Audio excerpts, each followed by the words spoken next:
The morning light came in soft through the hospital windows, touching the tile floors of Raleigh Veterans Medical Center. The halls were quiet, except for the low hum of machines and the faint echo of footsteps. Sarah Holt moved through the corridor like a ghost. Steady, calm, unreadable. Her uniform was spotless, her hair tied back neatly, not a strand out of place. She'd been a nurse there for 7 years, and everyone knew her as the quiet one.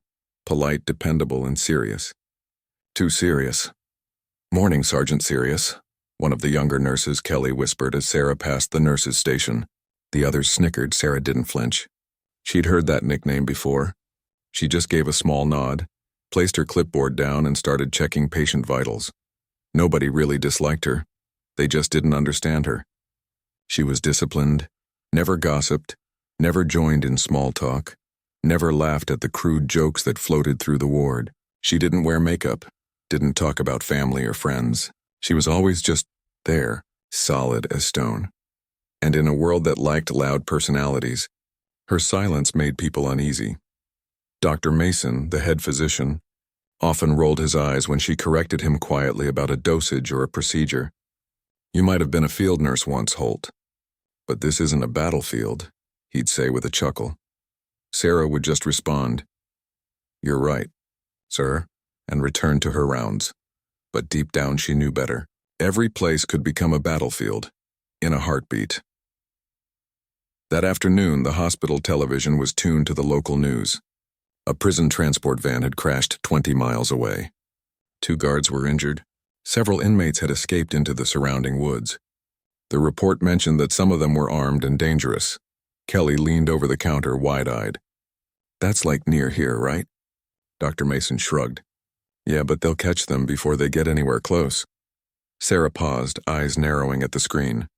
She studied the footage, the location, the routes. She knew these roads. Her mind worked fast, tactical. If the fugitives moved north, the town's only open structure with food, water, and vehicles nearby.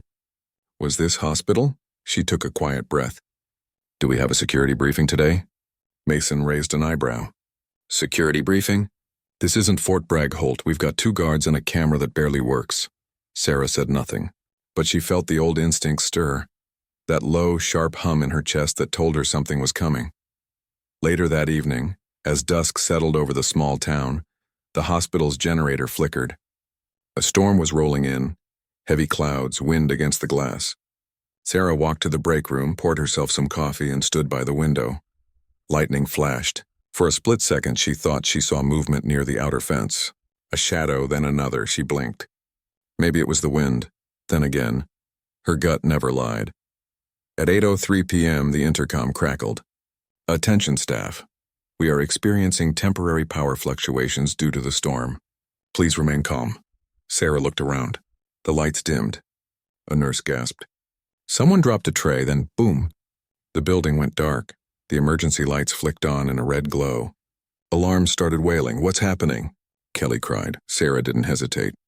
"Everyone stay with your patients. Lock the doors to the wards." Dr. Mason frowned. "You're not in charge here, Holt." She looked him dead in the eye. "You are now, sir. But if we're under threat, you'll want someone who knows what to do." Before he could answer, there was a loud crash near the main lobby. Glass breaking, shouts echoing. "Hospital security. Respond." A voice barked over the radio. But no one answered. Sarah's heartbeat slowed. Not sped up, slowed. Like she'd flipped a switch. She set down her coffee, rolled up her sleeves, and grabbed the flashlight from the counter. Kelly stood frozen. "Sarah, what do we do?" Sarah's tone was calm, steady. "You do your job. Keep the patient safe. Stay quiet." Then she was gone, moving through the dark hallways with quick, silent steps. She reached the lobby and peeked around the corner. The front glass doors were shattered. 2 men in tactical gear were inside. One dragging a bleeding security guard, the other checking corridors with a rifle light. Her pulse didn't rise. She studied their stances, their communication. Disciplined, trained. Not escaped convicts, something else. She crouched lower, scanning their gear. Military boots. Comms earpieces. The insignia on one man's vest, faint but familiar. Her stomach turned cold. That symbol, she hadn't seen it since Kandahar 10 years ago. Behind her, Dr. Mason appeared, whispering harshly, "What's going on?" Sarah turned, pressing a finger to her lips. They're not prisoners, he blinked. What? Move everyone to the basement quietly, no noise, no lights. Do it now, he hesitated. Who are these people? Sarah glanced back at the men, then met his eyes. The reason I left the army. Then she slipped away before he could ask more. In the darkness, her mind flickered through memories. The sound of gunfire in a desert compound. The faces of her old team. The one mission that went wrong. A hostage rescue that turned into an ambush. Everyone killed except her. The debrief had been classified. The scars buried. She changed her name, left the service, and rebuilt her life. But now they were here. And that meant this hospital wasn't just caught in random violence. Someone was coming for her. The red emergency lights flashed against her face as she moved through the supply room. She pulled open drawers and gauze, scalpels, surgical shears, improvised weapons, tools of necessity. Her hands moved with precision, muscle memory from another life. A voice came over a radio somewhere nearby. Search every floor. She's here. Sarah froze. They weren't looking for a nurse. They were looking for her. She tightened her grip on the metal scissors, her jaw setting. For years, she'd tried to live quietly, to forget the uniform, the blood, the orders that haunted her dreams. But some parts of you never really leave behind. And tonight, the past had just walked back into her life. She took one slow breath and whispered to herself, "All right then. Let's finish what we started." The hospital had fallen into an uneasy silence, the kind that only comes before chaos. The power was still out, the red glow of emergency lights flickering through the corridors like heartbeat pulses. The rain outside battered the glass windows and thunder rolled in the distance. Sarah moved through the hallways with the steadiness of a soldier on patrol. Every sound mattered. Every drip, every whisper, every footstep. She reached the security office. The door was smashed open. Inside, one of the guards was slumped against the wall, bleeding from a wound to his side. "Stay still," she said softly, kneeling beside him. Her hands worked fast on pressure bandage, tape, wrap. She didn't hesitate, didn't shake. The guard grunted, his voice weak. You a nurse?" Sarah met his eyes. "Something like that." He managed a faint smile before passing out. Then the radio on his belt crackled. "Alpha Team, check East Wing. The target's moving." Sarah's jaw tightened. They were hunting her. In the main ward, chaos was spreading. Staff huddled behind beds, comforting frightened patients. Dr. Mason was trying to organize, but his hands were shaking. "Everyone stay calm," he called, his voice breaking. "Security's handling it." Kelly was near the door, clutching a metal IV pole like a weapon. "Sarah went out there," she whispered. "We should go help her." Mason snapped. "Help her? She's one nurse. What's she going to do against armed men?" Before Kelly could answer, a gunshot rang out from somewhere down the hall. Then another. Everyone froze. Mason swallowed hard. "Get down." Everyone stay down. Two men in tactical gear moved through the east corridor. Their flashlights cut through the red haze. Clear left. Copy that. They moved like professionals and careful, methodical, until one of them noticed something ahead, a door slightly ajar. He kicked it open, and then a fire extinguisher swung down from above, smashing into his helmet. He staggered backward, cursing, as white foam burst everywhere. Then the lights flickered, and through the fog Sarah appeared, her face calm, her stance low. The man raised his weapon, but she was faster. She grabbed his rifle, twisted it down, and slammed the butt into his ribs. He went down gasping. The second man fired, but Sarah had already ducked behind a counter, shards of glass flying over her shoulder. She grabbed a metal tray, flung it across the room, and in the moment of distraction, closed the distance between them. A strike to the throat, a knee to the leg. The man dropped hard. Silence. Sarah stood over them, breathing steady. Her hands didn't shake. Her eyes didn't blink. She checked their gear. Communication units, encrypted radios, no IDs. But one of them had a patch on his shoulder, a wolf insignia, silver on black. Her stomach turned. Ghost Squadron. The same rogue paramilitary group her Delta team had been sent to dismantle a decade ago. The mission that ended in betrayal. The one that got her entire squad killed, she whispered. "You should have stayed gone." Back in the main ward, Kelly was pacing. "Something's wrong. We can't just wait here," Mason glared. You're not going anywhere. Then, out of nowhere, Sarah appeared in the doorway, soaked, breathing hard, streaks of dust across her face. She was holding one of the attackers' radios. "Everyone listen to me," she said firmly. "We're under coordinated assault. They're not after patients. They're after me." The room went dead silent. Dr. Mason blinked. "After you? What are you talking about?" "I used to serve," she said. "Delta Force counter-terror operations. A mission years ago went bad. The men out there, they're the ones who survived it." Kelly's mouth fell open. "Delta Force, as in the Army's elite?" Sarah nodded once. "Keep your voices low. They're sweeping the floors." Mason sputtered. "This is insane." Sarah turned to him, her voice sharp but steady. "Doctor, I need you to focus. Move every patient who can't walk into the basement storage wing. Barricade the door with stretchers. Tape over the windows, no lights. No sound." He hesitated, but the tone in her voice made him obey. "You're taking orders from her?" one nurse whispered. Kelly answered quietly. "You didn't see what I just saw. Trust her." Minutes later, Sarah was in the maintenance hallway, dragging a large mop bucket behind her. Inside it, oxygen tanks, medical alcohol, and bandages soaked in sanitizer. Improvised explosives, field style. Nothing lethal, just enough to scare and distract. She set a trap near the stairwell, then moved down toward the ER entrance. Footsteps echoed again, heavier this time. 3 more of them. Searching. "Target's not here." "Move up," one said. Sarah waited until they passed, then followed, eyeing silent, controlled. She moved like a shadow, years of training snapping back into place. They reached the main junction. Sarah pulled the radio to her lips and whispered into the open channel, "Looking for me?" The men spun around, startled. Then the oxygen tanks ignited. A burst of fire filled the corridor, forcing them to dive for cover. Smoke poured through the air. When they looked up, she was gone. In the basement, the staff huddled together. Patients whispered prayers. Kelly held a flashlight close to her chest, trying to stay brave. Dr. Mason sat beside the injured security guard. "She's out there alone," he muttered. "If she really was Delta Force." The guard managed a weak chuckle. "Then they don't stand a chance." Sarah reached the control room and tried to restore comms. No luck, the phone lines were cut. But she found the backup security feed still half active. On the grainy screen she could see them moving, at least 6 left. Then she saw something that froze her cold. One of them was holding a photo. Her photo, taken from an old military ID, one she'd thought was destroyed years ago. The voice over the radio said, "She took our commander's life. Tonight we take hers." Sarah's eyes hardened. "No," she whispered. "You took his."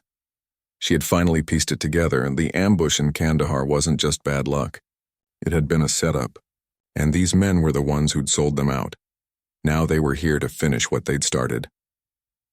From outside came the sound of sirens in the distance. Faint, growing closer. Police or SWAT maybe, responding to the alarms. Sarah knew she just had to hold them off a little longer. She took a deep breath, picked up a fallen rifle, checked the chamber. Still clean, still loaded. Then she whispered to herself, the words calm and certain. "You made one mistake. You forgot what I'm capable of." And with that she moved out into the dark hallways, ready to end it her way. The wind howled outside the hospital as the storm raged harder. The red emergency lights flickered, painting the halls like something from a war zone. Fitting, because that's exactly what it had become. Sarah moved with the same focus she once had in the deserts of Afghanistan. The faint squeak of her boots on tile was the only sound as she checked her traps and mentally mapped the hostiles' positions.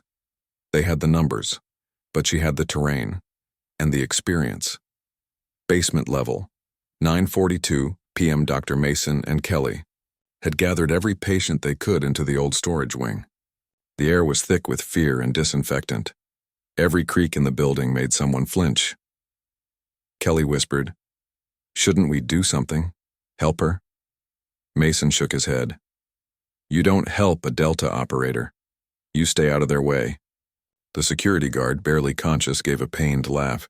"If she's who I think she is, and she'll turn this place into a fortress." And that's exactly what she was doing. First floor, 9:50 p.m. Sarah dragged a hospital bed into the hallway, locked its wheels, and used it as cover. Down the hall she heard the click of boots, 2 of them, sweeping the corridor. She crouched low, using her flashlight reflection to draw their attention toward a side room. When one leaned in to check, she hit the alarm on a defibrillator. A loud beep echoed through the hall. Both men turned instinctively toward it.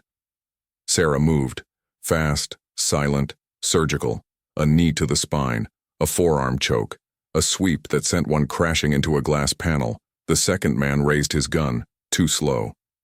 She slammed the defibrillator paddles onto his vest. Zap! He went down hard, body twitching. Sarah stood over them, breathing steady, eyes cold. She checked their weapons. Both were carrying suppressed rifles with standard NATO rounds. No insignia. No names? Ghosts, just like before. She radioed in using one of their comms. Alpha down, West Wing secure. A voice crackled back, suspicious. Alpha? Report visual confirmation. Sarah pressed the button, lowering her tone just enough to pass. Visual on target trail, moving east. She tossed the radio aside and smiled faintly. That should buy me 5 minutes. Second floor, 10:04 p.m. Rainwater leaked through the broken skylight. Lightning illuminated the hall as Sarah climbed the stairs, rifle in hand. Her movements were precise, every corner cleared, every room checked. She passed the therapy ward, overturned chairs, a toppled IV stand, the faint scent of antiseptic and fear. That's when she saw it. A laser dot, red, moving along the far wall. Sniper. She dropped instantly behind a desk. The bullet cracked against the drywall a second later. Sarah crawled along the floor, heart pounding but breath steady. She remembered this feeling, the calm before the counterstrike. She waited. Counted. 1, 2, 3 seconds between shots. Predictable. She picked up a metal tray from the floor and flung it across the room. The laser followed the sound. And that was all she needed. She rose, fired 2 clean shots. The red light vanished. Basement level, 10:15. PM Kelly held her breath as distant gunfire echoed through the vents. The patients stirred nervously. One old veteran whispered, "That sounds like controlled bursts, military style." Dr. Mason nodded slowly. "It is. She's not fighting to win. She's fighting to contain." Main lobby, 10:22. PM Sarah returned to the lobby. The shattered glass glittered under flashes of lightning. 2 of the hostiles were kneeling beside a laptop trying to breach the hospital's record system. She realized their plan. They weren't just here to kill her. They were after the records that tied them to the Kandahar mission. Evidence she'd hidden years ago under a fake medical identity. They needed to erase it, and that meant she couldn't let a single one of them leave alive. She ducked behind a pillar, tore a piece of fabric from her uniform and wrapped it around the rifle barrel to muffle the flash. 2 shots, clean, controlled. Both men dropped. Then, from above, a voice echoed. "Still sharp as ever, Holt." Sarah froze. The voice was smooth, confident, familiar. A figure stepped out from the upper balcony, illuminated by lightning. Major Dean Keller, her old commanding officer. The one who'd led the Delta mission in Kandahar. The one she thought had died there. Except he hadn't.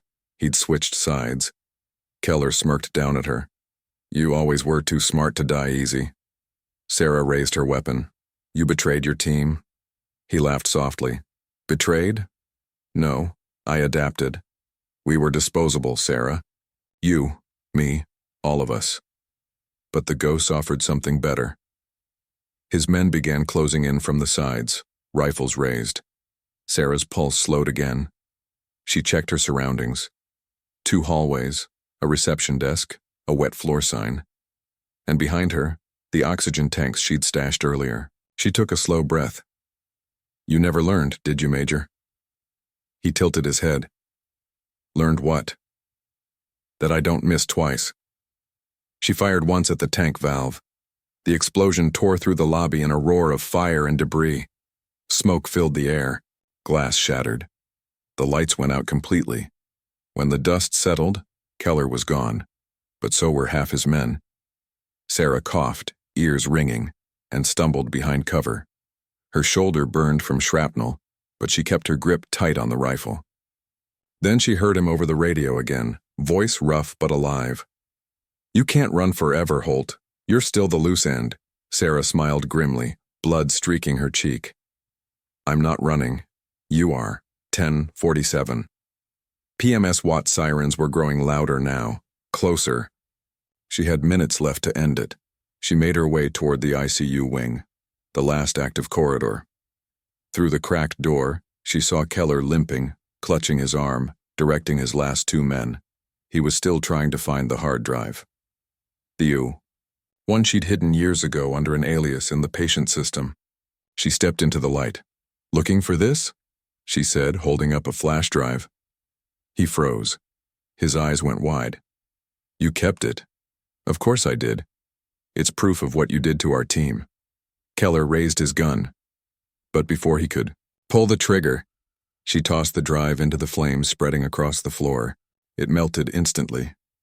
"Now there's no proof," she said quietly. "Only truth," he snarled. "Then you die with it." Sarah moved first. They both fired. 2 shots in the same breath. Keller fell hard. Sarah's bullet had found his chest. But his, had grazed her shoulder again. She staggered back, gripping the wound, breathing hard. The last man standing turned to flee, and ran right into SWAT. "Drop your weapon," a voice barked. Sarah lowered hers and took a deep, shaky breath. It was over. In the lobby, the smoke was clearing. Paramedics rushed in. Mason and Kelly emerged from the basement, stunned by the destruction. Sarah sat on the floor against a wall, her face pale, her arm wrapped in gauze. Kelly knelt beside her. You saved everyone." Sarah gave a faint smile. "Just did my job." Mason shook his head slowly. "You were more than a nurse this whole time." She looked up at him, eyes tired but calm. "Once, maybe. But tonight, I was both."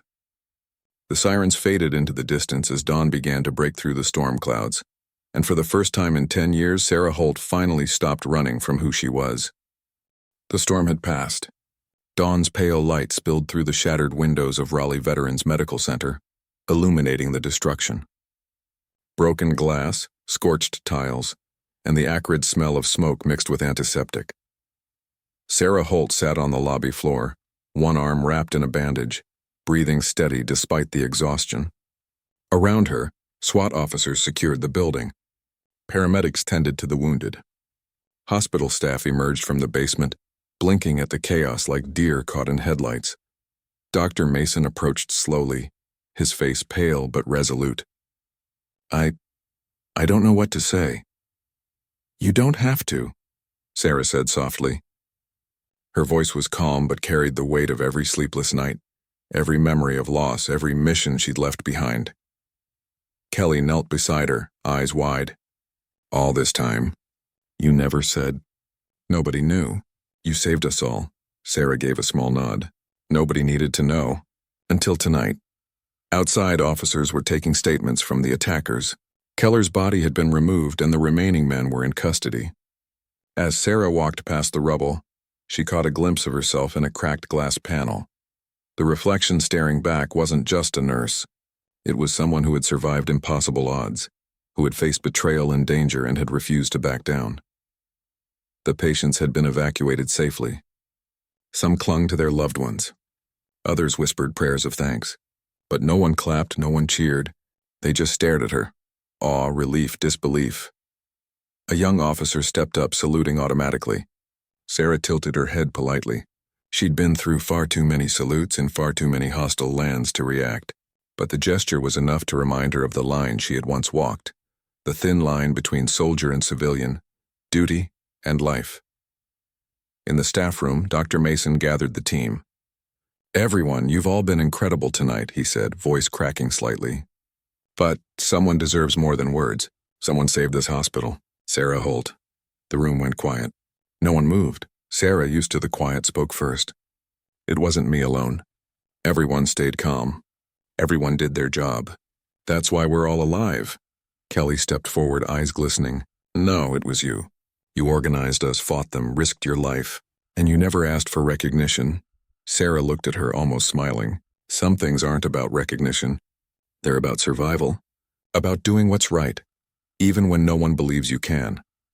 Later, in a temporary office set up for press interviews, cameras and microphones recorded statements. One reporter asked, "Nurse Holt, people are calling you a hero. How does it feel?" Sarah straightened her back. "I'm just a nurse who happened to know how to fight. Tonight that knowledge kept people alive. That's all." The reporter pressed. "No one knew you were Delta Force? That you served in special operations?" Sarah's expression was calm but firm. "Some things stay secret for a reason. Tonight it didn't matter what people knew. What mattered was the work. Keeping patients safe, keeping my team alive. That's all that matters." Word spread quickly. The town, the media, the veterans community, all stunned by the revelation. Neighbors who had only seen Sarah tending her garden, volunteering at local clinics, suddenly understood the depth of her courage. Former soldiers reached out to her quietly, knowing exactly the discipline, the pain, and the sacrifice she carried silently for years. But Sarah remained humble. She returned to the hospital a week later, walking the same corridors as before. Only now there was a quiet respect in the eyes of every nurse, every doctor, every staff member. They didn't mock her nickname Sergeant Serious anymore. They understood it. One afternoon, Dr. Mason approached her privately. "Sarah, I want you to know on behalf of everyone here, you've changed this hospital. You've changed how we see bravery." Sarah gave a faint smile. "I didn't do it for thanks. I did it because it had to be done, because people's lives were at stake." He nodded. "Still, you deserve something more. Recognition, respect, a place where people see you for who you really are." She paused, then quietly said, "I've never wanted that. But maybe, tonight it's different. Maybe it's time to stop hiding, time to live with what I am, not what I left behind." Weeks later, the hospital held a small ceremony, not for medals or pomp, but for acknowledgement. Patients, staff, and town officials gathered. Sarah Holt was called to the front. The mayor handed her a simple plaque. "For courage, leadership, and saving lives, not just today, but every day you've served this community." Sarah took it, her hands steady. She glanced at her team. Kelly smiled proudly. Dr. Mason's eyes were wet, and then she looked out at the patients, the ones whose lives she had protected. And in that moment, she realized something profound. The recognition didn't matter. The lives, the trust, the survival, that was her reward. Later that evening, Sarah walked alone through the hospital garden. The sun was setting, casting golden light over the flower beds. She inhaled deeply, feeling the weight of years lift slightly from her shoulders. Her phone buzzed. It was a message from a fellow veteran she hadn't spoken to in years. "We heard. You did what we couldn't, proud of you." She stared at the screen. For years she had run from her past, hiding behind scrubs and quiet routines. But tonight she could finally be both the nurse and the warrior, someone who had faced the worst and survived. And the twist, the truth, the revelation, wasn't just that she was Delta Force. It was that for all the mocking, disbelief, and underestimation, she had reminded everyone of something bigger. Courage isn't always loud. Heroism doesn't always wear a uniform. Sometimes it's quiet, disciplined, and ready to act when the world least expects it. Sarah smiled softly to herself, watching the sun dip below the horizon. "They thought I was just a nurse," she whispered. "They were wrong. And tonight, I proved it."